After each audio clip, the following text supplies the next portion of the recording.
할렐루야. 오늘도 이른 아침 새벽부터 각 가정에서 영상으로 예배드리는 우리 성도님들과 또 출근길에 또 각 가정에서 사업처에서 예배하는 여러분에게 오늘 말씀을 통하여 큰 도전과 위로가 있기를 예수님의 이름으로 축원합니다. 잘 지내시나요? 네, 저도 잘 지내고 있습니다. 연초에 코로나 사태로 인해서 예배드리지 못했을 때보다는 이제 어느 정도 적응이 되고 또 우리 교회 성도님들도 저와 어느 정도 이제는 관계가 되고 또 여러분들이 또 저에게 안부를 물어주시고 하는 시간 속에서 또 감사하게 또 하루하루를 보내고 있습니다. 각자의 자리에서 최선을 다하며 하나님 앞에서 정직하게 있다면 이 시간도 곧 지나가고 또 함께 예비하며 더 큰 은혜로 함께 하실 하나님을 기대할 수 있겠죠. 우리가 될 수 있기를 예수님의 이름으로 축원합니다.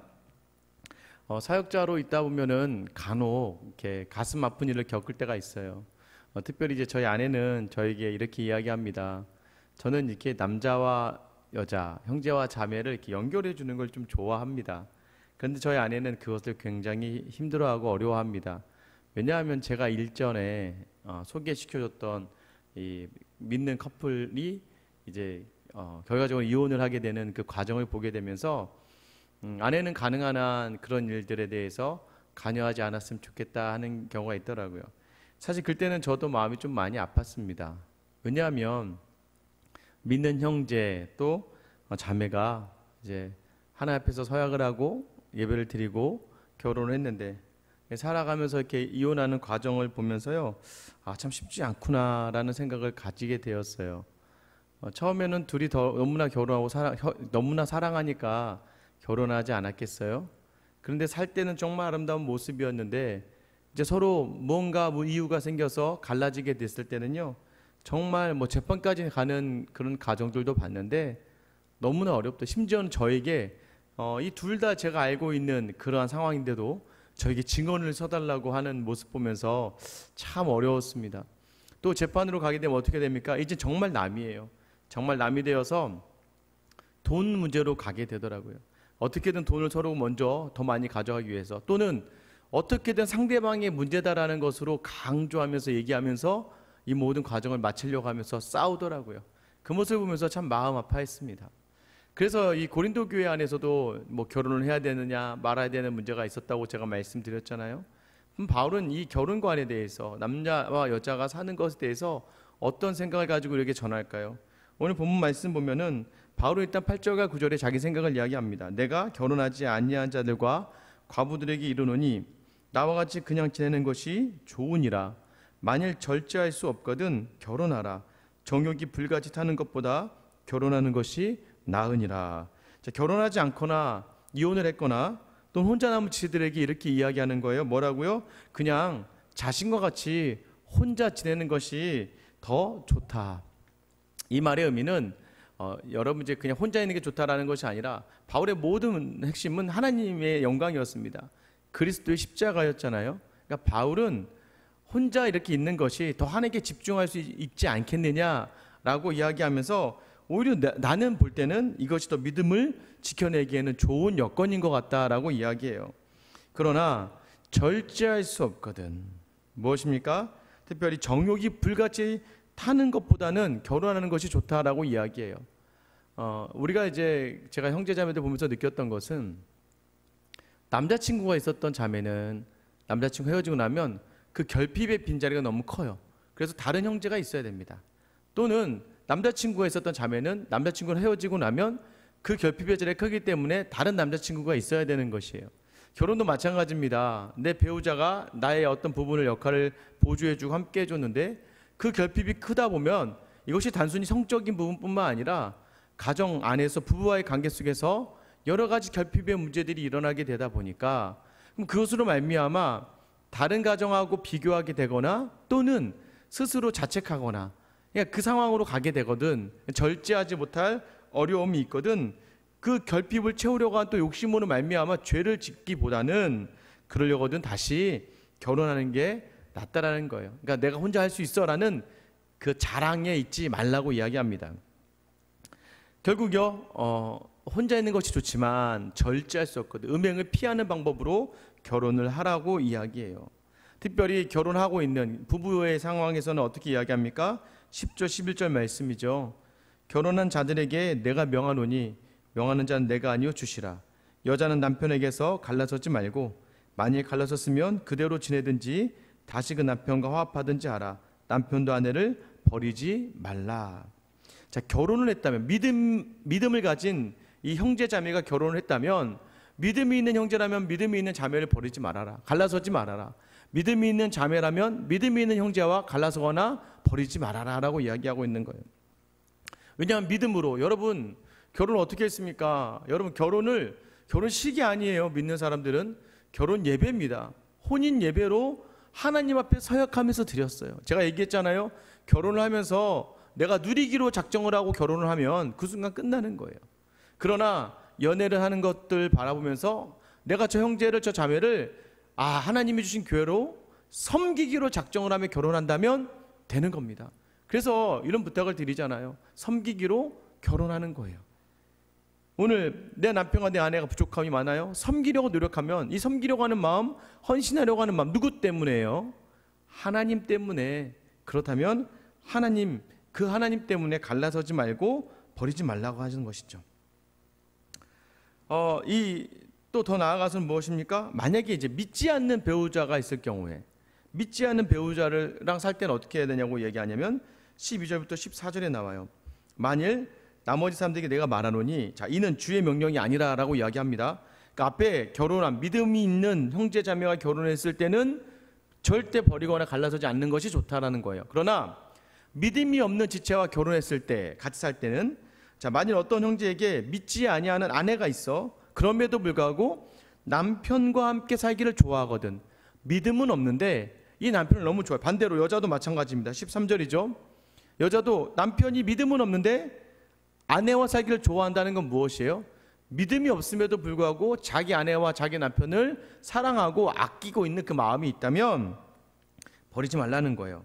왜요? 14절입니다. 믿지 아니하는 남편이 아내로 말미암아 거룩하게 되고 믿지 아니하는 아내가 남편으로 말미암아 거룩하게 되나니 그렇지 아니하면 너희 자녀도 깨끗하지 못하니라. 그러나 이제 거룩하니라. 여러분 뭐가 있습니까? 믿지 아니하는 배우자가 나로 말미암아 거룩하게 믿을 수 있게 되는 그 가정으로 인도하시는 기회가 내가 믿으니까 그렇게 있게 되는 거 아니겠습니까? 또 무엇이에요? 이 자녀들마저도 어머니나 아버지 한쪽만 믿는 게 아니라 나머지 한쪽까지도 주 안에 거하면서 이 우리 가정 자체가 하나님이 통치하시는 가정이 된다면 더 좋다고 이야기하는 것이죠. 저는요 사실 이것을 보면서 우리 좀 믿는 형제 자매들의 팁을 좀 드리는 거예요. 사실 한국 교회 자체가 여자보다는 남자가 매우 적습니다. 그 남자 형제 중에서는요 조금 믿음 생활 잘하고 세상적으로도 어느 정도 자리를 잡았으면 좋은 자매 만나기가 좀 쉬운 게 이 교회 구조예요. 믿음의 구조예요. 근데 자매들 중에서는 실력이 있음에도 불구하고 어찌 하다 보면 조금 늦어지면 좋은 형제, 믿음이 있는 형제를 만나기가 어렵습니다. 그러면 우리는 자꾸 얘기하잖아요. 부모들의 욕심이 무엇이에요? 믿는 가정에서는 야 다른 건 다 필요 없다.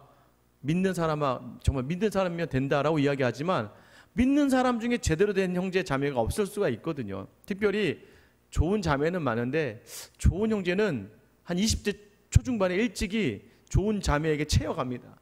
30대가 넘어가면 교회 안에 남아있는 형제 중에 뭐 특별한 이유로 늦춰진 형제 외에는 그게 좋은 형제는 이미 뭐 결혼한 경우가 많죠.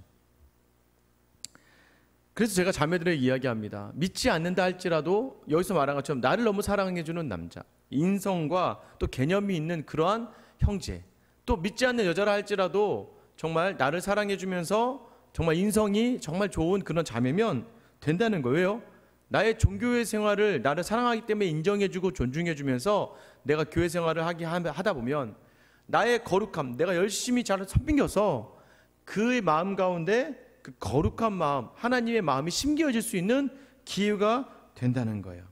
그래서 뭐요? 나의 거룩함을 통하여 전도를 하는, 그래서 이게 사실 굉장히 어렵지만 그래도 가능하다는 것을 이야기하는 것이죠.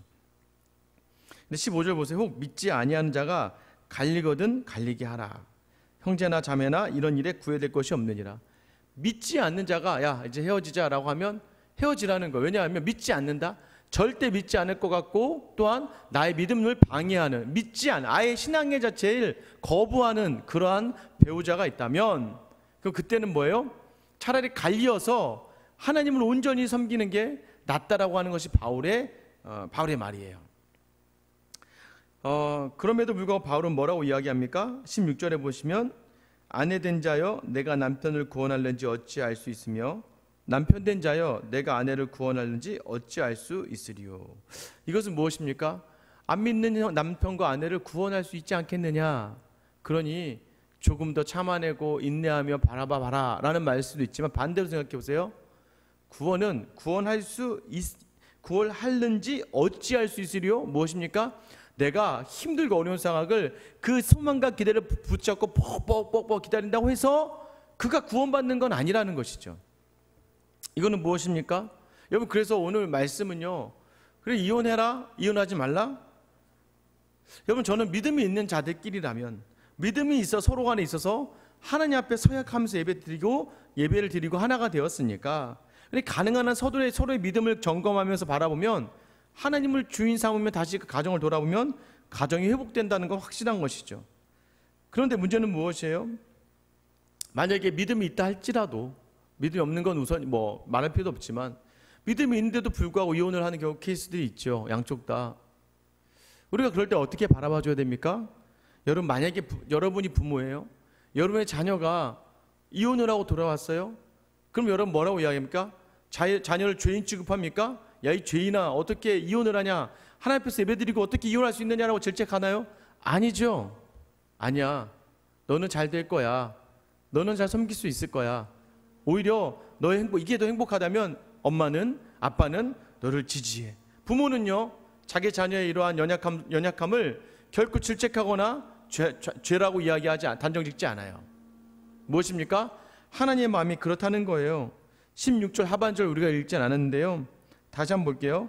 그러나 하나님은 화평 중에서 너희를 부르셨느니라. 무엇입니까? 하나님은 화평 중에 우리를 부르셨다. 이 말은 하나님은 우리가 평안하길 원한다는 거예요. 하나님은 우리가 행복하게 하기를 원한다는 거예요. 정말 하나님을 찾고 바라보는 그곳으로 나올 수 있다면 나는 좋겠다.